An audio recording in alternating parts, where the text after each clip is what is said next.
Hey family, make sure you join us on the new and improved AfricanDiasporaNews.org. Now, it is our uncensored and raw truth website. We have to make sure to have our own website because on social media platforms, they do have rules, and at any time they could change a rule and shut a whole genre down. Now, that would not happen to us because on AfricanDiasporaNews.org, we can speak the truth. We don't have to hold back. So make sure you join our website today.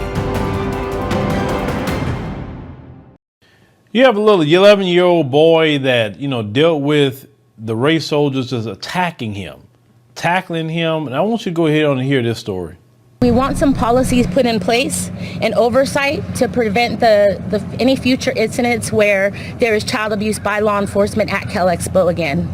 But as the fair came to an end, the police department themselves provided first aid that night and bandaged his bleeding arm. His shirt was covered with blood. 11-year-old Elijah Hunter's family, along with Black Lives Matter and the Greater Sacramento National Association for the Advancement of Colored People, are calling into question Cal Expo's police's behavior, saying that Elijah was tackled the evening of July 19th and causing injuries to him.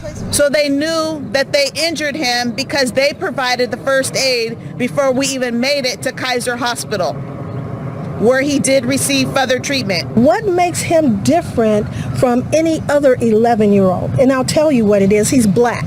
He's a black man, a black male. It doesn't matter your age when it comes to the society and law enforcement.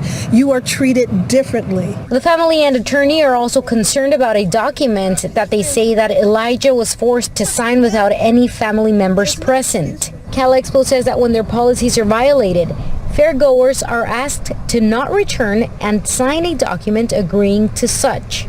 This is why we just look at the situation that we deal with here in America and how you might well say this white society is okay with what these police are doing, as long as they're not doing it to their children. You understand?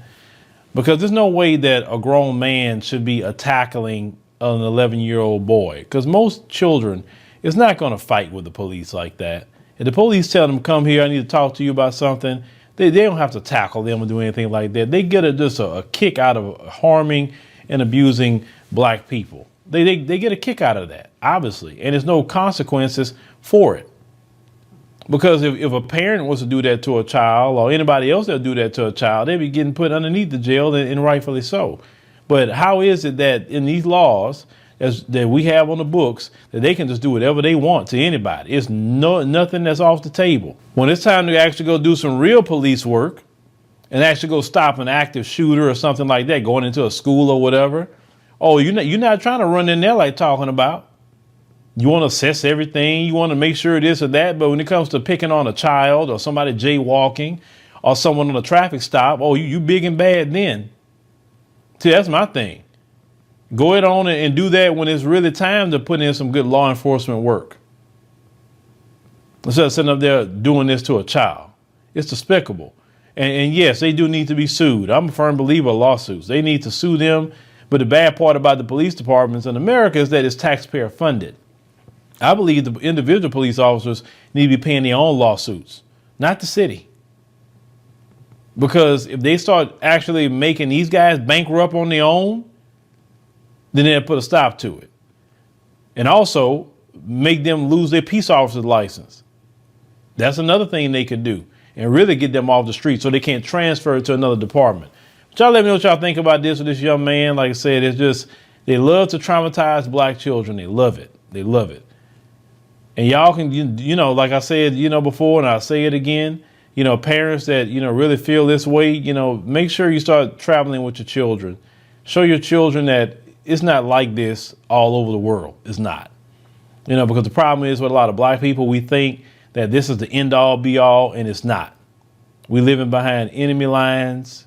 We're targeted all the time. And it's definitely more to life than this. But that's why I want you parents to show your children it's more to it than this. Living in America as a black person, you recognize there is one set of laws for you and one set of laws for those, especially in the white community. In our book, Passive Aggressive Racism in the System of White Supremacy, I take you through times in my life when I first started noticing white supremacy. We teach you how to recognize it, identify it, and also counter it in our book. This book is a beginner's course for those that are just starting to wake up and open their eyes to see the system of white supremacy. As a Black American person, you must understand this system because this system is life or death to you. How you handle it, how you deal with it, it can affect your mental health if you don't understand this system. Pick up our book, Passive Aggressive Racism and the System of White Supremacy, today on Amazon.